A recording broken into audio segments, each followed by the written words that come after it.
Welcome to Nature Speaks, everyone. My name is Tracy, and this is today's message channeled from the spirits and energies of the natural world.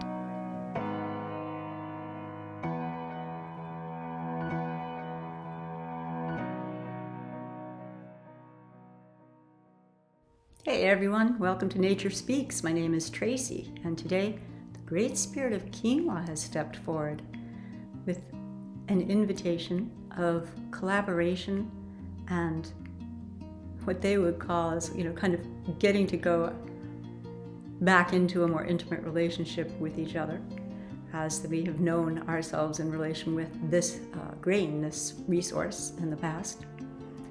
They step forward today. The beautiful offer to have and call us into high reunion in service to what they perceive of as the increasing need state of the human clan for what we have described, that is their essence, which is as a nutritional powerhouse. For those who aren't aware, and I wasn't, but I am now, that quinoa is a complete protein.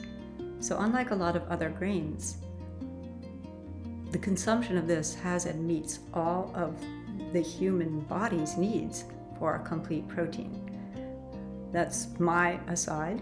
However, they're offering that they also have another design that they're proud of and acknowledge may have great use for us in other application. And that is that they are covered and encased naturally with a bitter outer casing. And that bitter outer casing serves as a natural deterrent to insects and other creatures that might consume them. And they go, at this point in your evolution, you have come up with a very efficient method of removing this bitter outer casing so that you can get into the sweet nutrients that are held within without the bitterness of the taste. And they invite us to claim the ingenuity of this structure.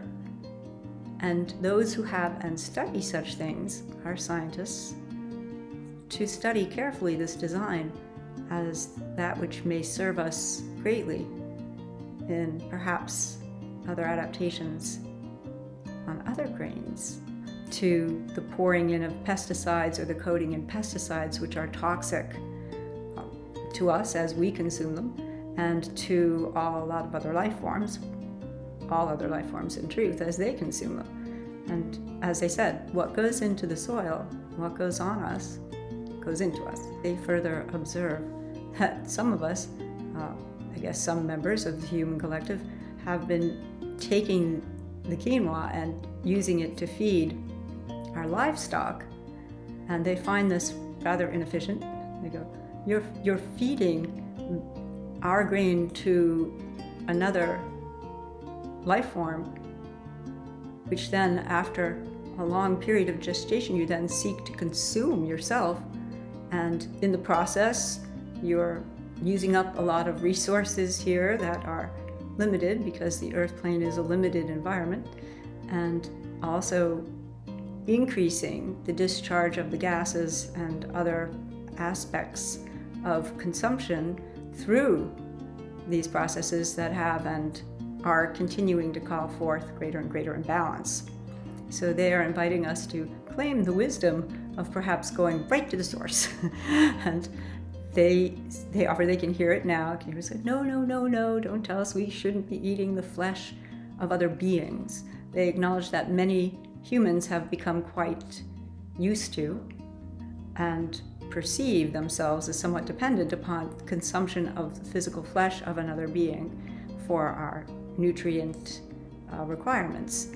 And this is a distortion they offer in our field. And they look to us and they say, we're not telling you not to continue to consume the flesh of other beings, should this be something that appeals to you as humans, but rather to very enthusiastically plant the garden of lab-grown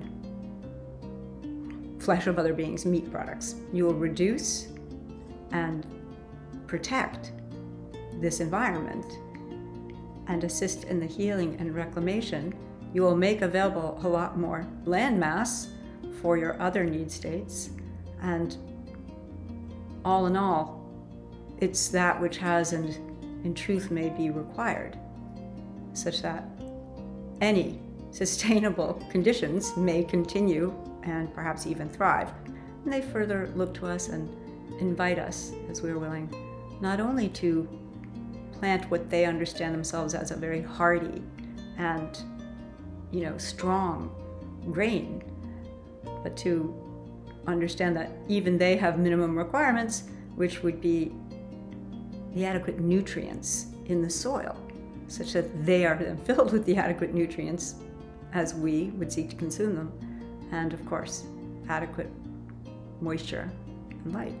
So this is the short video summary of the message that came through to us from the Great Spirit of Quinoa. And to all who have and receive it, I am most grateful for your light.